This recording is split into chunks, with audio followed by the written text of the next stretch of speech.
أهلا ومرحبا بكم في فيديو جديد على قناتنا عملات العالم. هذا هو الشكل السادس لعملة ال5 جنيه المصرية، وكان عليها الملك توت عنخ آمون، وهو أحد فراعنة الأسرة المصرية 18 في تاريخ مصر القديم، وكان فرعون مصر من 1334 قبل الميلاد إلى 1325 قبل الميلاد. يعد توت عنخ آمون من أشهر الفراعنة لأسباب لا تتعلق بإنجازات حققها أو حروب انتصر فيها كما هو الحال مع الكثير من الفراعنة، وإنما لأسباب أخرى تعد مهمة من الناحية التاريخية، ومن أبرزها هو اكتشاف مقبرته وكنوزه بالكامل دون أي تلف. واللغز الذي أحاط بظروف وفاته، إذ اعتبر الكثير وفاة فرعون في سن مبكرة جدا أمرا غير طبيعي، وخاصة مع وجود آثار لكسور في عظمي الفخذ والجمجمة، وزواج وزيره من أرملته من بعد وفاته، وتنصيب نفسه فرعونا. كل هذه الأحداث الغامضة والاستعمال الكثيف لأسطورة لعنة الفراعنة المرتبطة بمقبرة توت عنخ آمون التي استخدمت في الأفلام وألعاب الفيديو جعلت من توت عنخ آمون أشهر الفراعنة لألغاز وأسئلة لا تزال بلا جواب، اعتبرها البعض من أقدم الاغتيال في تاريخ الإنسانية. توفي توت عنخ آمون صغير السن ودفن في مقبرته شرطة مقبرة 62 في وادي الملوك. كان توت عنخ آمون بعمر 9 عندما أصبح فرعون مصر، واسمه باللغة المصرية القديمة تعني الصورة الحية للإله آمون، كبير الآلهة المصرية القديمة. عاش توت عنخ آمون في فترة انتقالية في تاريخ مصر القديمة، حيث أتى بعد أخناتون الذي حاول توحيد آلهة مصر القديمة في شكل الإله الواحد الأحد. وتم في عهده العودة إلى عبادة آلهة مصر القديمة المتعددة. تم اكتشاف قبره عام 1922 في وادي الملوك من قبل عالم الآثار البريطاني هوارد كارتر، وأحدث هذا الاكتشاف ضجة إعلامية واسعة النطاق في العالم. توت عنخ آمون ابن الملك أخناتين أمنحتب الرابع. وقد أعلن المجلس الأعلى للآثار المصرية في شهر أبريل عام 2010 أنه بناء على اختبارات الحمض النووي المعروف اختصاراً بالإنجليزية DNA، تبين أن توت عنخ آمون هو ابن الملك أخناتين.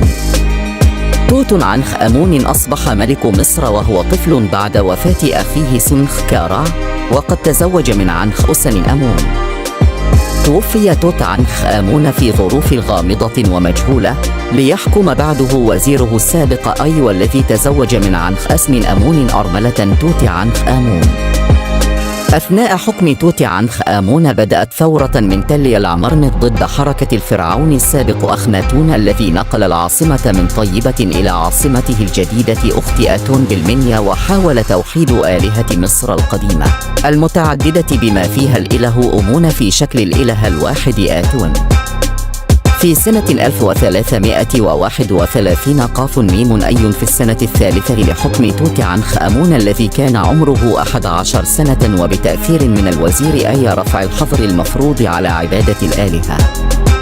هناك اعتقاد سائد أن وفاة توت عنخ آمون لم تكن لأسباب مرضية، وإنما قد تكون جراء عملية اغتيال قام الوزير خورو رعاي بتدبيرها، وهناك العديد من الأدلة التي يوردها المؤمنون بهذه النظرية، منها على سبيل المثال زواج الوزير خرخر ورعي أيمن أرملة توت عنخ آمون، حيث عثر على ختم فرعوني حمل اسم أي عنخ سن آمون أرملة توت عنخ آمون، وأيضا يوجد رسالة بعثته عنخ أسن آمون أرملة توت عنخ آمون إلى ملك الحيثينة طلب منه إرسال أحد أبنائه لغرض للزواج به بعد موت زوجه. وقام ملك الحيثيين بإرسال أحد أبنائه كي يتزوج من أرملة توت عنخ آمون، ولكنه مات قبل أن يدخل أرض مصر، وهناك اعتقاد أنه تم اغتياله على الأرجح بتدبير من الوزير خورو رعاي، الذي فيما يبدو كان يخطط للاستيلاء على عرش مصر، فقام بقتل لملك توت عنخ آمون أوتل ابن ملك لحيثين، ولكن هذا فرضيات ولا يوجد دليل قاطع على إثبات كلا هذا النظريات. وفي الجزء العلوي للعملة مكتوب عليها: البنك المركزي المصري. و5 جنيهات مصرية للقاهرة في 12 نوفمبر 1961. عن البنك المركزي المصري. وبتوقيع محافظ البنك عبد الحكيم الرفاعي. وفي الوجه الخلفي للعملة كان مكتوب عليها في الأعلى سنترال بانك اوف ايجيبت أي تعني البنك المركزي المصري، و5 ايجيبشن باوندز أي تعني 5 جنيهات مصرية. أهلا بكم متابعين قناة عملات العالم. نتمنى أن يكون الفيديو قد نال إعجابكم وأن تكون قد استفدتم منه، ونحن نتطلع دائما لاقتراحاتكم، لذا لا تترددوا في كتابة تعليقاتكم حول العملات التي تريدون التحدث عنها في الفيديوهات القادمة.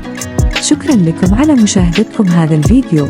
نتمنى أن يكون قد نال إعجابكم، ونلتقي في فيديوهات جديدة على قناتنا عملات العالم.